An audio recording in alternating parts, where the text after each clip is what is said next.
محتاجين بعد كده نعمل الجزء الخاص بشغل البايثون في ارساله للداتا. بمعنى ايه؟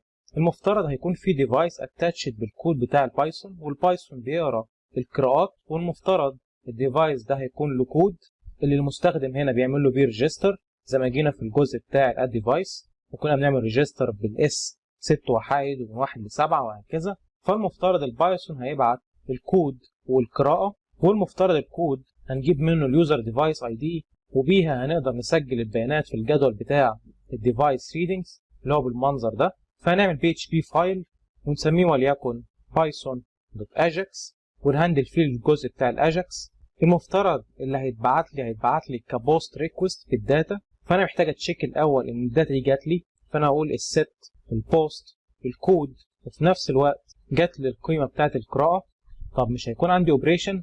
المفترض هيكون بعد كده في اوبريشن بيحدد انت عايز بيان ولا بترسل لي بيان، فممكن نتشيك برضو على الاوبريشن فوق، وعلى اساسها هنكمل يا جزء جيت يا جزء بوست. بوست في انه بيرسل لي الداتا، جيت انه بيستقبل مني الاليرتس والكاليبريشنز وهكذا. فنقول الست الجيت الاو بي، وناخد بقى الجزئيه دي بتاع جوه.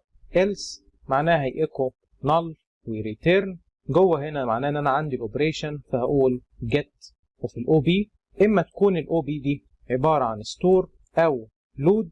ستور لو انا هخزن بيانات، والمفترض هتبقى post request. لود هتبقى get request. فانا محتاج اتشيك بعد كده على السيرفر ميثود، اقول هنا request ميثود. لو هي post يبقى ابدا تشيك على الكود والريدنج. غير كده معناه برضو ان انا عملت post لكن ما بعتش بيان من الاثنين او ما بعتش الاثنين، فساعتها يعمل echo null وريتيرن.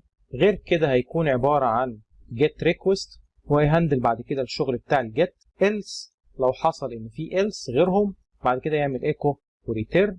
هنا المفترض بقى نعمل get processing ونبقى نضيفه بعدين.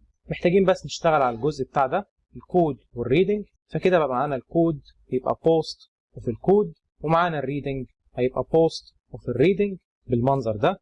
محتاجين بقى نعمل جمله السيكوال insert into device readings قوسين. هنinsert ايه؟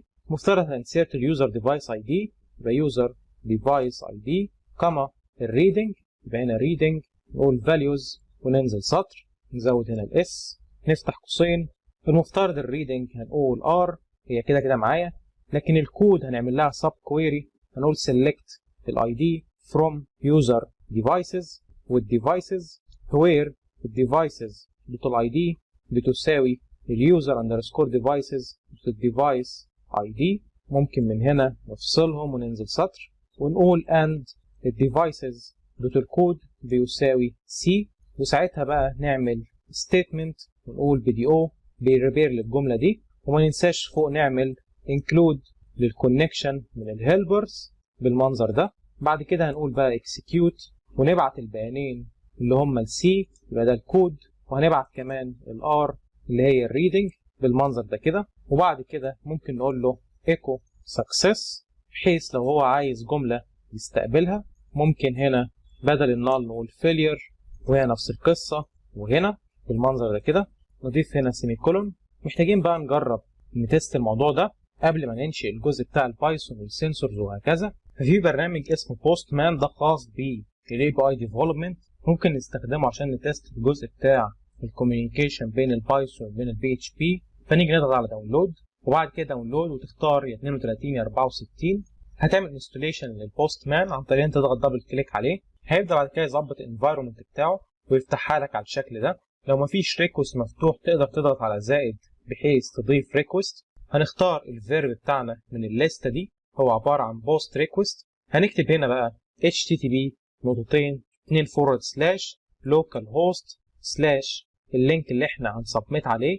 المفترض هو جوه اليوزر سلاش python.ajax.php اللي هي المفترض الصفحه اللي احنا شغالين منها دي. لو جينا عملنا سند بالمنظر ده هيجيب فيلير لان احنا ما بعتناش قراءات. عشان نبعت قيم ككويري بارامترز هنستعمل الخانه بتاعت البرامس اللي هي البارامترز. هنبعت الاو بي اللي هي عباره عن ستور، وهنيجي جوه البادي ونضغط على فورم داتا ونبعت الكود وليكن مثلا للديفايس ده. فهناخد ده كده كوبي ونباص الفاليو من اس 1 ل 7. نضغط على الريدنج نكتب الريدنج المفترض وليكن دي القيمه بقى اللي هيقراها السنسور او الاكشويتور الحاله بتاعه. نقول مثلا 100، هنشيل من هنا حرف الاس. مفترض هنا نحدد ده انهي اي دي، فنقول يوزر ديفايسز دوت الاي دي. لو جينا عملنا سند هيجيب سكسس بالمنظر ده كده، وهنلاقي اوتوماتيك ده اتعدل. ممكن نصغر الشاشه دي كذلك الشاشه دي، نخلي دي وليكن 105 ونعمل سند، هنلاقي اوتوماتيك دي حصل لها ابديت بالمنظر ده.